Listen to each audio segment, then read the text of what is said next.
Hollywood cinema screen presenting a melody to remember. कहानी की शुरुआत में कोरिया को आजाद होते हुए दिखाया जाता है, जो उनको 15 अगस्त 1945 में मिल गई थी। मगर ये तो महज एक शुरुआत थी, क्योंकि भले ही इन्हें जापान से आजादी तो मिल गई थी, लेकिन फिर भी ये देश आज दो विचारधाराओं में बट गया था, जिस वजह से इस देश के बीच 38 पैरेलल लाइन की नाम की एक रेखा खींच दी गई थी, जहां कोरिया के उत्तर में अमेरिका और दक्षिण में रशिया के द्वारा बताई गई विचारधारा का समर्थन किया जा रहा था। और ये देश फिर से एक और लंबे गृह युद्ध में फंस गया था। इससे दोनों देशों को सपोर्ट तो मिल रहा था, मगर नॉर्थ और साउथ कोरिया के लोग एक दूसरे के खून के प्यासे बन बैठे थे। जहां पर अपने देश को एक साथ आजाद कराने वाले ये लोग आज एक दूसरे की जान के दुश्मन बन गए थे। ईयर 1951 लेफ्टिनेंट हानसन की फौजी टुकड़ी जंगलों में दुश्मनों के ठिकाने को खोज लेती है, मगर उनकी टुकड़ी काफी छोटी और गोला बारूद भी बहुत कम था, इसीलिए वो रुककर एयरफोर्स का वेट करते हैं। लेकिन मौके पर हवाई सेना ने पहुंचने में काफी देर कर दी थी, जिस वजह से हान के सभी साथी मारे जाते हैं। यहीं कुछ दूर एक गांव में डोंगयू और उसकी बहन सोई अपनी माँ की बरसी के लिए तैयार हो रहे हैं। डोंगयू अपनी बहन से बहुत प्यार करता है, इसीलिए उसको हंसाने की कोशिश करता है कि तभी उनके पापा आ जाते हैं, जो उनके लिए बाजार से पतंग लेकर आए हैं। डोंगयू अपनी बहन और गांव के बाकी बच्चों के साथ खेतों में पतंग उड़ाते हुए भागने लगता है, लेकिन सडनली चौकसी को वहां से गुजरता देख सोई उसके पास भागी चली आती है, क्योंकि वो उनका पड़ोसी है। सोई उससे पूछती है कि तुम हमारे साथ खेलने क्यों नहीं आए, पर चौकसी ने उसको कोई जवाब नहीं दिया। और सिर्फ इतना ही नहीं, वो सोई को धक्का देकर दूर गिरा देता है और दोनों भाई बहनों को रशिया को सपोर्ट करने के लिए भला बुरा कहकर वहां से चला जाता है। अब डोंगयू, सोई और बाकी बच्चे उनके बाबा के साथ कहीं जा रहे थे। सोई अपने भाई से पूछती है कि चौकसी ने ऐसा क्यों किया, वो हमारे साथ खेलने क्यों नहीं आया। तभी उनके साथ बैठे बच्चों में से एक बच्चा बोलता है कि तुम्हारे बाबा ने उसके भैया को अमरीकियों द्वारा पकड़वा दिया था। यहाँ जिस गाड़ी से ये सभी बच्चे जा रहे थे, उस पर रशिया का झंडा लगा हुआ था। साथ ही में सभी बच्चे कोई रशियन गीत भी गा रहे थे। तभी सामने से अमेरिकी सैनिकों की गाड़ी आती दिखाई देती है। सोई के बाबा जल्दी से रशिया के झंडे को छुपा देते हैं। वो अपनी और अपने बच्चों की जान बचाने के लिए दल बदलता रहता था। लेकिन सबसे बड़ी गड़बड़ तो तब हो जाती है जब उनमें से एक अमेरिकी सैनिक ने उनसे ये पूछ लिया कि तुम लोग कौन सा गीत गा रहे थे।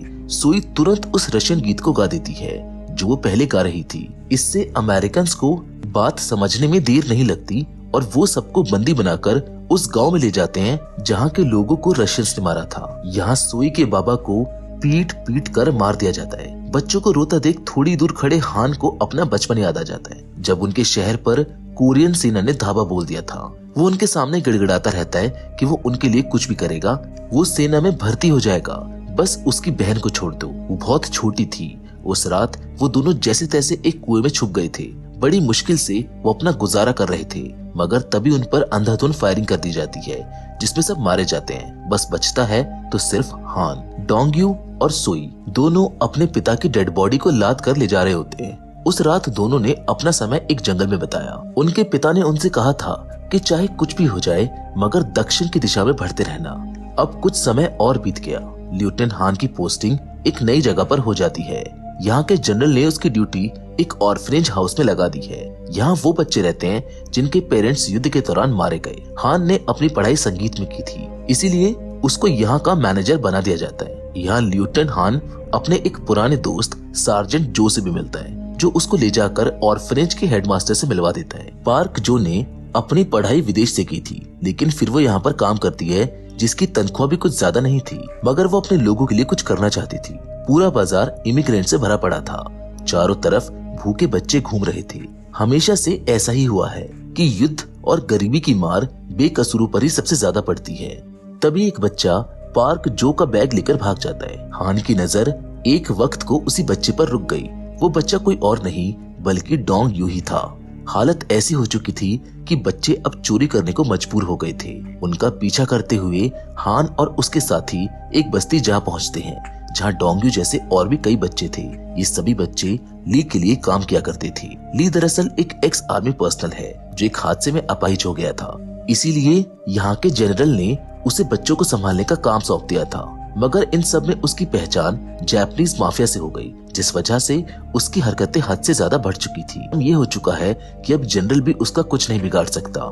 ली सभी बच्चों से चोरी करवाता है, भीख मंगवाता है, जिसके बदले में वो उनको रहने के लिए छत और खाने को खाना देता है। ऐसा ना करने पर ली बच्चों पर काफी जुल्म भी करता था। ली, हान और बाकी लोगों को देखकर घबरा जाता है, इसीलिए बच्चों को चोरी के लिए सजा देने का नाटक करने लगता है। बीच बचाव करते हुए पार्क जो बच्चों से कहती है कि ऑर्फनेज के दरवाजे हमेशा उनके लिए खुले हैं। ये बात ली को पसंद नहीं आई। उस रात हान ने कुछ ज्यादा ही पी ली, पता ही नहीं चला कि कब सुबह हो गई। अब उठकर हान ऑर्फनेज का पियानो बजाने लगता है, जिसको सुनकर सभी बच्चे उसकी धुन में मंत्र मुग्ध हो जाते हैं। अगली सुबह सार्जेंट जो को एक हमले की जानकारी मिलती है। वो फौरन उस जगह जाने के लिए निकलने लगते हैं। ये देख हान भी उसके साथ हो लेता है। मौका पाकर डोंगयू और उसका दोस्त चुपके से उनकी गाड़ी के पीछे लटक जाते हैं ताकि क्राइम सीन से कुछ इकट्ठा कर सके। क्राइम सीन पर पहुंचते ही दोनों बच्चे जाकर पास में पड़ी लाशों के कपड़ों की छानबीन करने लगते हैं, क्योंकि शाम को उनको ली के पास कुछ न कुछ ले जाकर देना ही पड़ता है। डोंगयू के दोस्त को एक इस्तेमाल की हुई मिसाइल का टुकड़ा मिल जाता है, जिसको देख को काफी खुश होता है। उसे लेकर वो डोंगयू को बोलता है कि इसे पिघलाकर इसमें से पीतल निकालूंगा और उसको बेचकर बहुत सारे चॉकलेट लूंगा। बच्चों के ये छोटे छोटे सपने हमें अपने बचपन की याद दिला देते हैं। इधर ली के पास जेनकुक नाम का एक आदमी आता है, जो उसे आर्मी कैंट से पेट्रोल चुराने को कहता है। दरअसल ये आदमी जापान के लिए गैर कानूनी रूप से तस्करी करता है। ली बोलता है कि आर्मी कैंट में चोरी नहीं की जा सकती और मैं बच्चों को ये खतरा नहीं उठाने दूंगा। मगर जेनकुक एक सिरफिरा आदमी है और उसको जो चाहिए वो पाकर ही रहता है। इस धंधे में रहना है तो ली को उसकी बात माननी ही पड़ेगी। एक दिन हम सोई को फूल बेचते हुए देखते हैं। रास्ते में उसको एक रोटी मिलती है, जो लेकर सोई सीधे अपने भाई के पास जाती है। डोंगयू अपना और अपनी बहन का पेट पालने के लिए जूते पॉलिश करने का काम किया करता है। चाहे जीवन में कितनी भी कठिनाई आ जाए, सच में भाई बहन हमेशा एक दूसरे के लिए खड़े रहते हैं। सोई के हाथ में रोटी देख डोंगयू ने पूछा कि कहीं तुमने चोरी तो नहीं की। भले ही वो खुद चोरी करता है, लेकिन उसको पता है कि ये गलत है, इसीलिए वो अपनी बहन को ऐसा करने से मना करता है। थोड़ी ही देर में सार्जेंट जो और लेफ्टिनेंट हान डोंगयू के पास अपने जूते साफ कराने के लिए आते हैं। सार्जेंट उसको जूते साफ करने के लिए खाना और कुछ पैसे देते हैं, जिसको डोंगयू ले लेता है। सोई खुश होकर डोंगयू के दोस्त को, जो सामने की दुकान पर काम कर रहा है, उसको भी बुला लेती है। मुश्किल से मिले खाने को वो लोग बांट कर खाते हैं। जिंदगी उनसे सब कुछ तो नहीं छीन सकती, या शायद इन्होंने कभी उसको छीनने ही नहीं दिया। डोंगयू का दोस्त उस दिन मिले मिसाइल के टुकड़े को तोड़कर पीतल निकालने की कोशिश कर रहा होता है। इससे पहले कि हान उस तक पहुंचता, वो टुकड़ा ब्लास्ट हो जाता है और उसकी तुरंत वहीं पर मौत हो जाती है। परिवार के रूप में मिली दोस्ती को खोकर डोंगयू और सोई काफी रोते हैं। उस रात हान सो नहीं पाता और सोचता रहता है कि वो कैसे इन बच्चों को इस भुखमरी के दलदल से निकाल सकता है, कैसे वो उनको गलत रास्ते पर जाने से रोक सकता है। हान के दिमाग में एक आइडिया आता है, इसीलिए पार्क जो को अपने साथ लेकर वो जनरल के सामने एक प्रस्ताव रखता है कि बच्चों को जंग और भुखमरी से दूर रखने के लिए वो उन्हें गाना सिखाना चाहता है। इससे गरीबी में रहने वाले बच्चों को एक आसरा मिलेगा, वो युद्ध से बचेंगे और साथ ही में इससे सेना का भी मनोरंजन होगा।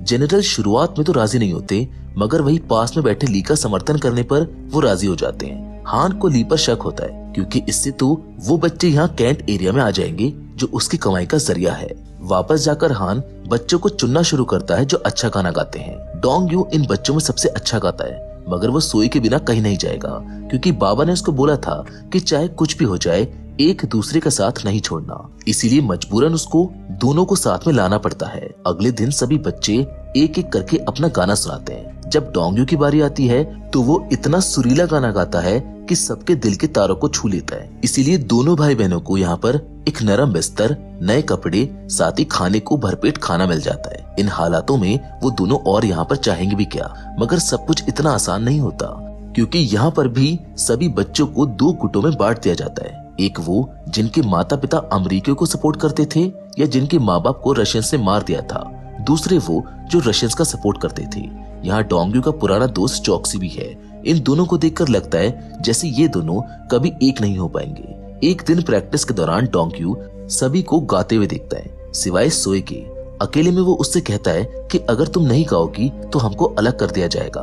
मगर रोते हुए सोई उसको बताती है कि उसके गाने की आवाज से बाबा मारे गए थे, मगर मैं अपने भाई को नहीं खोना चाहती। डोंगयू अपनी नासमझ बहन को समझा नहीं पाता कि बाबा की मौत उसकी वजह से नहीं हुई थी। उस रात ली बाउंड्रीज के पास आकर डोंग्यू को एक पाइप पकड़ा देता है। डोंग्यू को ये समझने में बिल्कुल भी देर नहीं लगती कि आखिर उसने उसको यहाँ पर क्यों आने दिया। साथ ही में ली उसको धमकाता भी है कि अगर उसने इसके बारे में किसी को भी बताया तो वो सोई को ले जाकर किसी को बेच देगा। इस तरह वो रोज रात को आर्मी कैंट एरिया से पेट्रोल की चोरी करने लग गया था। एक दिन जनरल हान से कहता है कि तुम काफी दिनों से बच्चों को गाना सिखा रही हो, चलो अब एक कार्यक्रम रखा जाए। बच्चे अभी पूरी तरह से तैयार नहीं होते, मगर हान के पास और कोई चारा भी नहीं था, इसलिए वो मान जाता है। इधर मौका पाकर ली जनरल से बच्चों को एक दिन के लिए छुट्टी पर ले जाने की परमिशन ले लेता है। दरअसल वो इनको यहाँ पर इसलिए लाया है ताकि वो उनसे काम करवा सके। एक्चुअली में आज जैनकुक आने वाला है। जैनकुक के आते ही बच्चे उसकी गाड़ी साफ करने लगते हैं। ली के यहाँ पर आए जैनकुक की नजर मासूम सोई पर पड़ जाती है। वो उसको अपने पास बुलाकर चॉकलेट देने के बहाने उसे गलत तरीके से टच करने लगता है। बिना माँ बाप के बच्चे कैसे शोषण का शिकार बनते हैं, ये देखकर दिल भारी हो जाता है। खैर ये देख डोंग्यू आकर सोई को वहाँ से ले जाता है। रात को चौकसी कुछ बच्चों के साथ डोंग्यू को तेल चुराते हुए पकड़ लेते हैं। सभी लोग मिलकर उसको खूब मारते हैं और सुबह आकर ये बात हान को भी बता देते हैं। हान डोंग्यू को कुछ बोलने के बजाय सीधा ली के पास जाता है, साथ ही उसे बच्चों से दूर रहने को कहता है। शुरुआत में तो ली उसको महंगी चीजों का लालच देकर मुंह बंद रखने को कहता है, मगर उसके इनकार करने पर वो उसको धमकी देता है कि वो उसका कुछ नहीं बिगाड़ सकता और अगर मेरे रास्ते में आए तो मार दिए जाओगे। लेकिन हान इन धमकियों से नहीं डरता। ली को बच्चों से दूर रहने की धमकी देकर वो वहाँ से चला जाता है। बहुत जल्द वो दिन नजदीक आने वाला है जिस दिन सभी बच्चों को गाने की प्रस्तुति देनी है। चौकसी और डोंग्यू साथ होकर भी साथ नहीं थी, जिस वजह से ये ग्रुप कुछ खास परफॉर्म नहीं कर पा रहा था। इसीलिए इन दोनों के बीच का मतभेद मिटाना जरूरी था। इसी मतभेद को खत्म करने के लिए हान दोनों को आगे बुलाता है और कहता है कि चलो आज तुम दोनों के झगड़े का अंत किया जाए। देखते हैं कि क्या तुम्हारे लड़ने से तुम्हारे खोए हुए लोग वापस आ जाएंगे, क्या इसके बाद तुम्हारी तकलीफ खत्म हो जाएगी। दोनों बच्चे खामोश खड़े रहते हैं। फिर हान कहता है कि अच्छा ठीक है, तो चलो संगीत के रूप में लड़ते हैं। और इतना कहते ही वो दोनों को एक ही गाना अलग अलग स्केल पर गाने को दे देता है। दोनों बच्चे अपनी बताई स्केल के अनुसार गाना शुरू करते हैं। बावजूद इसके कि दोनों की गाने की स्केल अलग थी, फिर भी ये संगीत सुनने में कानों को इतना अच्छा लगता है कि सुनने वाले की तबीयत हरी हो जाती है। वो दोनों खुद भी बहुत हैरान होते हैं कि हम दोनों अलग अलग स्केल पर गा रहे हैं, फिर भी इसमें सुर और ताल एकदम सही बैठ रही हैं। तभी हान उन सभी बच्चों से कहता है कि लड़ो, लेकिन एक दूसरे को मारने के लिए नहीं, बल्कि इस जगह को और बेहतर बनाने के लिए लड़ो। हमारे माँ बाप भाई बहन ने क्या रास्ता चुना, इसमें हमारा कोई हाथ नहीं था, लेकिन आज उनकी बातों को लेकर हमारे लड़ने से कुछ नहीं बदलेगा। इसलिए सब साथ आओ और मिलकर इस जगह को खूबसूरत बनाओ। धीरे धीरे समय गुजरता है। वो दिन भी आ जाता है जब बच्चों को सबके सामने गाकर सुनाना था। सबकी उम्मीदों से भी बेहतर बच्चों ने गाना गाया, क्योंकि उनमें से हर एक बच्चा अपने सर पर अनाथालय की छत के लिए गा रहा है। वो सब जानते हैं कि यहाँ से बाहर की दुनिया कितनी जालिम और मुसीबतों से भरी है। हान जब सोई और डोंग्यू को एक साथ देखता है तो उसको हमेशा अपनी बहन की याद आती थी, क्योंकि डोंग्यू भी अपनी बहन का ख्याल वैसे ही रखता था जैसे हान अपनी बहन का रखा करता था। खुद से पहले खाना खिलाना, अपने साथ सुलाना, हमेशा उसका ध्यान रखना। हान ये सब सोच ही रहा होता है कि तभी एक बच्चा आकर उसको बताता है कि ली डोंग्यू और सोई को अपने साथ ले गया है। ली के यहाँ पर जैनकुक आया हुआ है। वो ली से बात कर ही रहा होता है कि तभी उसकी नजर सोई पर पड़ती है। उसे गोद में बिठाने के बहाने वो उसको इधर उधर गलत तरीके से छूना शुरू कर देता है। फिर एक लिपस्टिक उसके मुंह पर थोपने लगता है। ली ने उसको 2-4 बार रोकने की कोशिश भी की, मगर वो नहीं सुनता। तभी वहाँ पर हान आकर जैनकुक को मारना चालू कर देता है। बीच बचाव में ली उनके बीच आ जाता है, इसीलिए हान और उसके बीच लड़ाई शुरू हो जाती है। बात मरने मारने पर उतर आती है। तभी ली पानी में गिर जाता है और उसको तैरना भी नहीं आता, इसलिए हान उसकी जान बचाता है। ली समझ चुका था कि हान का गुस्सा जायज है। ली ने बच्चों के साथ गलत किया। कब उसकी मजबूरी उसका लालच बन गई, उसको पता भी नहीं चला। जब ली अपने पैरों पर खड़ा हुआ तो उसने जैनकुक को इतना मारा कि वो अब इस तरफ आने की गलती दोबारा कभी नहीं करेगा।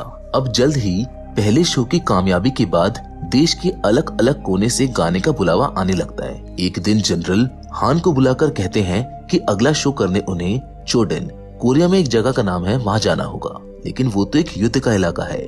इसीलिए हान ये कहकर इस प्रस्ताव को इनकार कर देता है कि वहाँ पर जाना बहुत खतरनाक होगा, मगर जनरल भी अपनी बात पर अड़ जाता है। तब हान सोचता है कि अब दल को खत्म करना होगा, क्योंकि वो बच्चों की जान को दांव पर नहीं लगा सकता था। मगर उनमें से कोई भी बच्चा उसके पक्ष में नहीं था। डोंगयू ने कहा कि आपको पता है कि जंग के मैदान से भी डरावनी चीज क्या है? अपनों का हमको छोड़कर जाना। इस छत के नीचे हम सब एक परिवार हैं। हान उसकी बात समझ जाता है और इसी के साथ बच्चे एक नए सफर के लिए निकल जाते हैं। हान और पार्क जो भी हमेशा साथ ही रहते थे। एक दिन रास्ते में थोड़ी देर के लिए पड़ाव डाला जाता है। इसी बीच वहाँ पर दो गुटों में गोलीबारी चालू हो जाती है, जिसमें डोंगयू और सोई फंस जाते हैं, जिनको बचाने के लिए वो उसकी तरफ आ ही रहा होता है कि इतने में ही हान को अपनी तरफ आता देख डोंगयू उठकर खड़ा हो जाता है और दंगइयों की एक गोली उसके सीने के आर पार हो जाती है। जंगलों के बीच अच्छी व्यवस्था ना होने के कारण डोंगयू की हालत खराब होती जा रही थी। हान के खून देने के बावजूद भी शायद वो अब बच नहीं पाएगा। होश आने पर वो सबसे पहले हान का शुक्रिया करता है उनका ध्यान रखने के लिए। वो सोई को देखना चाहता था। सोई के आने पर इतने दर्द में होने के बाद भी वो मुस्कुराते हुए अपनी बहन को उसके लिए एक गाना गाने को कहता है, ताकि सोई ये ना सोचे कि बाबा उसकी वजह से मारे गए। सोई उस वक्त तो कुछ नहीं बोल पाती, मगर रात में उसके पास आकर उस गीत को गाती है जो वो अपने गांव के खेतों में गाया करती थी। इसी के साथ डोंगयू सोते हुए उसी दुनिया में वापस लौट जाता है जहाँ पर उसके माँ और बाबा है। उसको दर्द से मुक्ति मिल जाती है। जुलाई 1953 कोरिया अब गृह युद्ध से आजाद हो चुका था। अमेरिकी और रशियंस अपने अपने देश जा चुके थे, मगर आज ये आजादी बहुत भारी लग रही है। सब कुछ होने के बावजूद भी ऐसा लग रहा है कि कुछ अधूरा सा है। दरअसल ये उन लोगों की यादें हैं जो इस गृह युद्ध की चपेट में आकर हम सबको छोड़कर चले गए। आज भी हान बच्चों के साथ गाने के शो करता है, जिसमें सोई भी शामिल होती है। वो आज भी अपने बाबा और अपने भाई को याद करते हुए आसमान की तरफ देखती है, जहाँ सितारे गवाह बनकर आज भी मौजूद हैं कि कभी ये लोग हमारे साथ थे। तो दोस्तों, इसी के साथ आज की कहानी यहीं पर खत्म होती है। आपको ये कहानी कैसी लगी हमें कमेंट में जरूर बताइएगा। बाकी मिलेंगे आपसे अगले वीडियो में एक और मजेदार कहानी के साथ, मगर हमेशा की तरह तब तक के लिए धन्यवाद।